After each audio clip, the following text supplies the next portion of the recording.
नाम तो उसका वालिदैन ने अब्दुल रहमान रखा, लेकिन वो कई नामों से जाना जाता। पुलिस फाइलों में रहमान डकैत, दुश्मनों की जुबान पर गोशू, जबकि लियारी की गलियों में लोग उसे खान भाई या सरदार अब्दुल रहमान बलोच के नाम से पुकारते।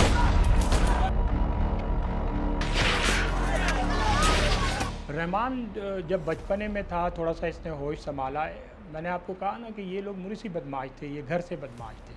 तो ये किसी भी शराब खाने में या किसी बड़े स्टोर में जाके वहाँ से शुरू इब्तिदा में पैसे छीन लेना, इस तरह की वारदातें करता था। सिंगुलैंड में एक सुलेमान बरोई जो कि जाम सादिक के अच्छे दोस्त थे, उनके बेटे ने इनके कज़न फ़तेह का, रहमान के कज़न फ़तेह का डालमिया में मर्डर किया, जिसके बाद हाजी लालू ने रहमान को इसकी तरगीब दी और इसका बदला लेने के लिए उसको तैयार किया और आखिरकार सुलेमान बरोई को इन्होंने केडीए हसन स्क्वायर करीब कत्ल किया। ये इसकी पहली वारदात है। मगर अब ये अब्दुल रहमान दोबारा से मीडिया की हेडलाइंस बना हुआ है, क्योंकि बॉलीवुड की मूवी धुरंधर ने इसको फिर से जिंदा किया है।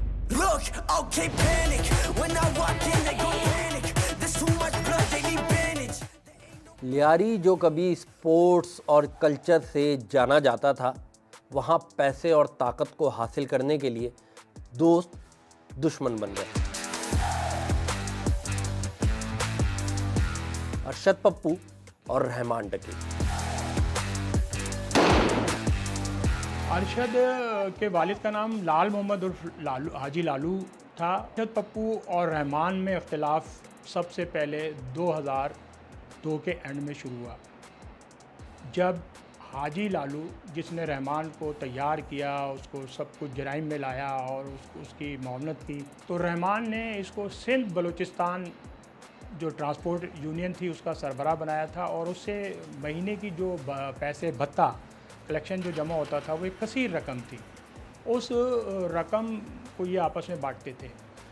जब रहमान ने ये फ़ैसला किया कि इसको हाजी लालू को इससे अलग किया जाए यूनियन से, तो उनके पास उज़ैर के वालिद फैज़ मोहम्मद उर्फ मामा फैज़ू थे, जो ऑलरेडी पहले से कराची ली मार्केट से ठट्टा बस का काम करते थे, उनकी बसें थी। तो उन्होंने रहमान ने अपनी दुश्मनी में उज़ैर के वालिद मामा फैज़ू को इस सिंध बलूचिस्तान एसोसिएशन का नया सरबराह बनाया, जिससे उनको तकलीफ़ हुई। और उस तकलीफ़ से बाद में अरशद पप्पू का जो हमजुल्फ था, जिसका नाम इनायत था, जो कलाकोट का रिहायशी था, उससे भी मंशियात के हवाले से कोई लेन देन का मामला था, जिस पर उसका मर्डर हुआ या रहमान लोगों ने इसका कत्ल किया। उसके कुछ ही दिन के बाद पप्पू ने इन तमाम जो अपने वालिद से गम और गुस्से का इज़हार किया कि आपकी हमारी एक इज़्ज़त ख़राब हुई है और हमें इस यूनियन से बाहर कर दिया है।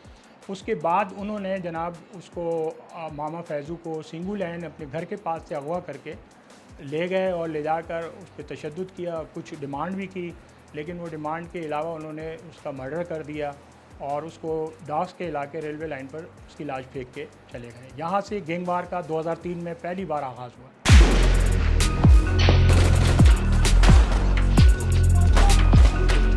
और इन दोनों ने गैंगवॉर के सोए भूत जगा दिए और लियारी को नई पहचान दी, गैंगवॉर।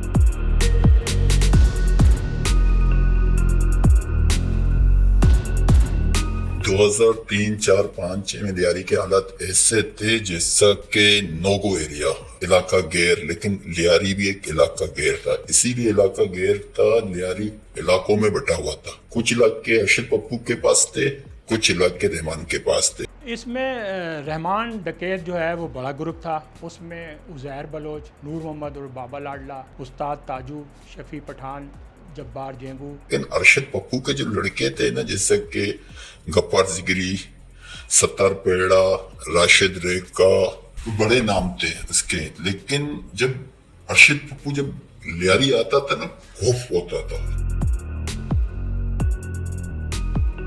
मुशर्रफ दौर में लियारी के इस बेलगाम गैंगस्टर्स को काबू करने के लिए लियारी टास्क फोर्स बनाकर टास्क दिया गया चौधरी असलम को।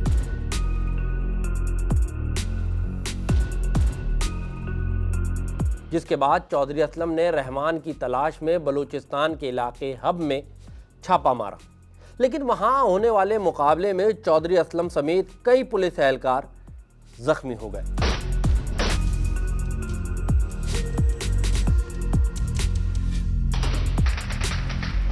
जबकि एक पुलिस ऑफिसर जान से गया। 2006 में रहमान डकैत को चौधरी असलम ने गिरफ्तार कर लिया, लेकिन रहमान को जहां रखा गया, रहमान वहां से फरार होने में कामयाब हो गया।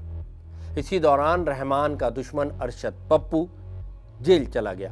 अब रहमान ने छोटे गैंग्स को जोड़कर बड़ा नेटवर्क कायम कर दिया, अमन कमेटी के नाम पर। अब वो रहमान डकैत नहीं, सरदार अब्दुल रहमान बलोच था, जिसकी इजाजत के बगैर लियारी में पत्ता भी नहीं हिलता था।